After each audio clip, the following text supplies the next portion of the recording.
I'm Jamie Stangroom, and in each episode I'll track down an unsung hero of Star Wars, audition them to see if they've still got what it takes, and maybe get them back in a future instalment.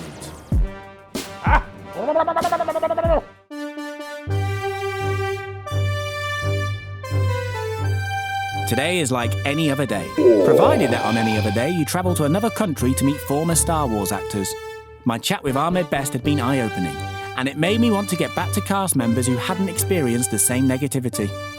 Surely there weren't any haters for the Gonk Droid, Logrey the Ewok, or Jabba the Hutt's tail. So I headed to Wrexham for Wales Comic Con to meet Rusty Goffe, who, as well as playing everybody's favourite Gonk Droid, was also a Jawa and Cabe, the alcoholic bat in the cantina scene. Also in Wrexham was Mike Edmonds, who not only played the second most important Ewok, but also one of those weird-looking things from Cloud City. Oh, and this.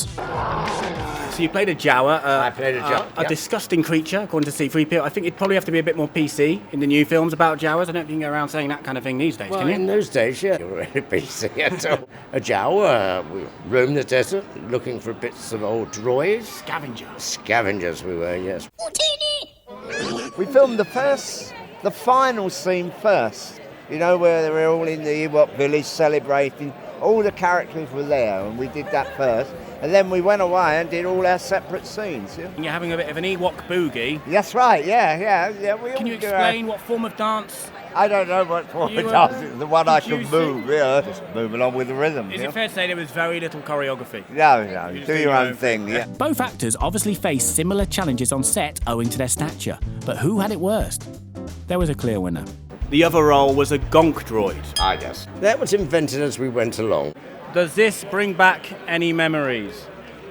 Oh, yeah. What, Jab? Yeah, that's it. So yeah. you were in there? No, I was there. Oh, you were there? Yeah. One day, one of the special effects guys came up to me and said, costume guys, Rusty, bend over. I had a monitor here, so I could see through the eye of the camera, so I could see when the tail come into view.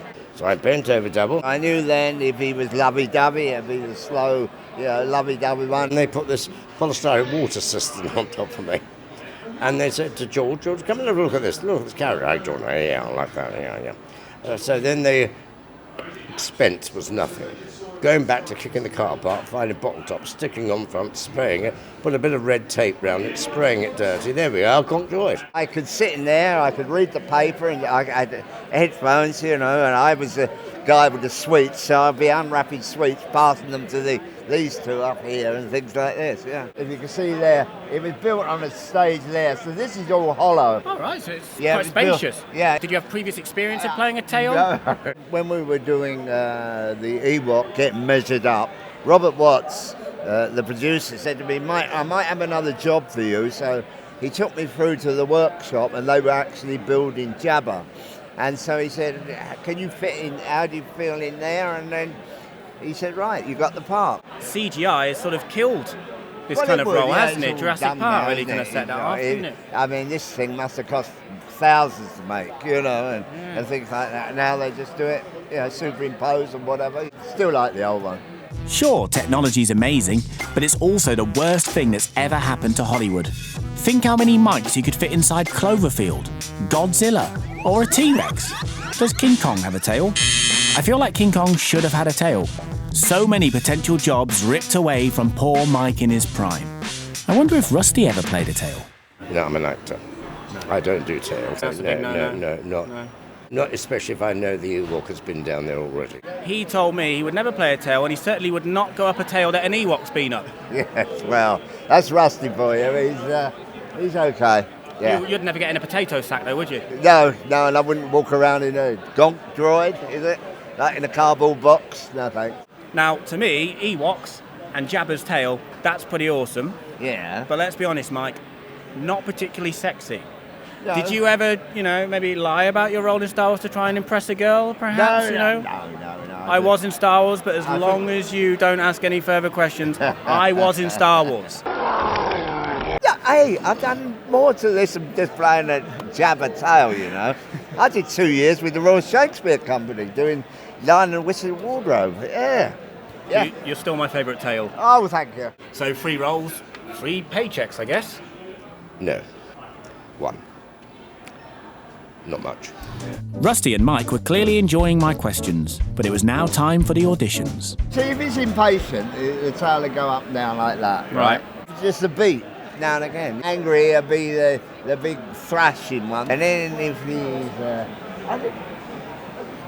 I'm just wondering what the Ewoks are playing with.